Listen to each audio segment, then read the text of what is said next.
الرحمن الرحیم اللهم صل علی سیدنا مولانا محمد النبی الأمی وعلی آلہ وسلم تسلیما۔ جی تو آج ہم دہرائی کرتے ہیں ہم نے کون کون سی تختیاں کی ہیں، پورے قاعدے میں تھوڑا سا ریویژن کرتے ہیں۔ سب سے پہلے کی تھی حروف مفردات، یعنی الگ الگ حروف جنہیں کہتے ہیں اور شکل میں بھی الگ، پڑھنے میں بھی الگ ہوتے ہیں۔ ان کو تلفظ کے ساتھ ہم نے پڑھا تھا، ٹھیک ہے، اور ان کے مخرج یاد کیے تھے ہم نے۔ اس کے بعد یہ آگئی تختی نمبر 2، حروف مرکبات۔ اس میں ہم نے پڑھا تھا کہ دو حروفوں کو کیسے جوڑا جاتا ہے اور اگر ان کو جوڑیں گے تو ان کی شکلیں کیسے بنا کے لکھیں گے۔ اس کے بعد ہم نے کی تھی حروف مقطعات، تیسری تختی، یعنی کہ وہ الفاظ جو قرآن پاک میں صورتوں کے شروع میں استعمال ہوتے ہیں۔ ان کے کوئی معنی نہیں ہے، لیکن عرب کے دور میں ان کے معنی تھے اور وہی لوگ جانتے تھے۔ تو یہ اس کے بعد تختی نمبر 4 تھی حرکات۔ یہ نیچے زبر ایک زیر ایک پیش کو حرکات کہتے ہیں اور انہیں چھوٹا پڑھتے ہیں۔ اس کے بعد ہم نے کی تھی تختی نمبر 5 تنوین، 2 زبر 2 زیر 2 پیش کو تنوین کہتے ہیں اور ان کو بھی چھوٹا ہی پڑھتے ہیں۔ اس کے بعد تختی نمبر ہم نے کی تھی 6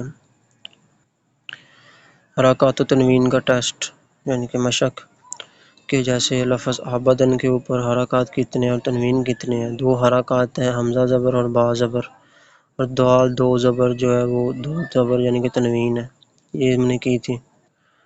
اس کے بعد تختی نمبر 7 کی تھی ہم نے کھڑی زبر کھڑی زیر اور الٹا پیش، ان کو 3 الف کے برابر کھینچ کے لمبا پڑھتے ہیں، ٹھیک ہے، کھڑی زبر کو۔ اس کے بعد کی تھی ہم نے مدولین، یعنی کہ الف مدہ، واو مدہ، یا مدہ، کہ یہ جو واو کے اوپر نشان ہے یہ جزم ہے، تو اگر واو اور با پہ جزم ہوگی تو ہم اسے لمبا کر کے پڑھیں گے، واو مدہ کہلائے گا، یا پہ جزم ہوگی تو یا مدہ کہلائے گا۔ تو جو جس لفظ کو پیچھے سے ملائے گا اسے ہم لمبا پڑھیں گے، اور الف اگر اکیلا ہے اور پیچھے اس کے حرکات ہے تو ہم الف کو بھی لمبا پڑھیں گے، لیکن الف کے اوپر اگر جزم آ گئی تو ہم اسے ہلا کر پڑھیں گے۔ یہ مدولین تھی، واو مدہ اور یا مدہ، یعنی کہ واو جزم والا، یا جزم والی حروف مدہ آتے ہیں۔ اس کے بعد اس کا آگے حصہ تھا حروف لین، یعنی کہ اگر واو یا واو مدہ یا مدہ سے پہلے زبر ہے نا تو پھر ہم اس کو کھینچیں گے نہیں، بڑے آرام سے پڑھیں گے، تو تئی، اس طرح۔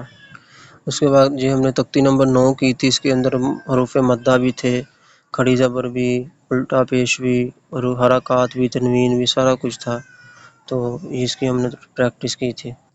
پھر یہ آگئی جزم، یعنی کہ یہ جو دال سی بنی ہے چھوٹی سی با کے اوپر، یہ جزم ہے، تو اس کا مقصد ہوتا ہے پیچھے والے حروف کو اپنے ساتھ ملا کر پڑھنا۔ حروف مدہ میں اگر واو پہ جزم ہوگی تو واو مدہ ہوگا، یا پہ ہوگی تو یا مدہ ہوگا، باقی کسی پہ بھی جزم ہو تو وہ مدہ نہیں ہوگا۔ پھر آگے یہ تختی کی تھی 11 نمبر، اس کے اندر جزم کی مشق تھی، جیسے لفظ انتا کے اندر نون کے اوپر جزم ہے تو پیچھے والا حمزہ زبر ہم ملائیں گے، حمزہ زبر تا زبر تا، اس طرح یہ مشق کی۔ اس کے بعد ہم نے کی تھی شد والی مشق، یعنی کہ جو شد ہوتی ہے یہ 3 ڈنڈوں والی ہوتی ہے، یہ اپنے سے پیچھے والے لفظ کو ساتھ ملاتی ہے اور اس کے اوپر جو ہوتا ہے زبر زیر پیش جو بھی ہوتا ہے اور اسے بھی ساتھ پڑھاتی ہے۔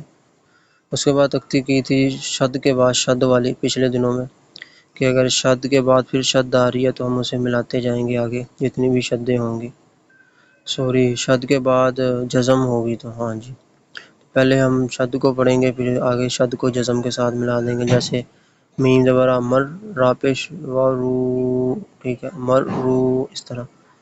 یہ ہے تختی شد کے بعد شد والی، کہ اگر شد ہے تو شد کو بھی پڑھیں گے، آگے شد ہے تو پچھلی والی شد کو آگے والی شد کے ساتھ ملائیں گے، جیسے یا زبر زا یزا، زبر زا یزا، لیکن آگے شد آ گئی ہے تو ہم اس کو پڑھیں گے یا زبر زا یزا، زبر کاف زک کاف کھڑی زبر کا یزک کا، اس طرح۔ لاسٹ میں ہم نے کی تھی حروف مدہ والی، کہ حروف مدہ کو کیسے پڑھتے ہیں، یہ جسے بڑی مد کہتے ہیں، تو اس میں ہم جس بڑی مد کو آگے والا جو لفظ ہے وہ پورا نہیں پڑھتے ہوتے، ساتھ ملاتے ہیں، دعا زبر الف مد تو، آگے لام ہے تو لام کی آخر میں آواز آئے گی کیونکہ اوپر شد ہے، اگر شد نہ ہو پھر لام کی آواز نہیں آئے گی، دعا زبر الف مد دال، ٹھیک ہے، لام دو زبر لن، دو لن، اس طرح. تو یہ ہمارا ختم ہو گیا تھا قرآن سوری نورانی قاعدہ. انشاءاللہ کل سے ہم تجوید قرآن کی جو ہے وہ سٹارٹ کریں گے.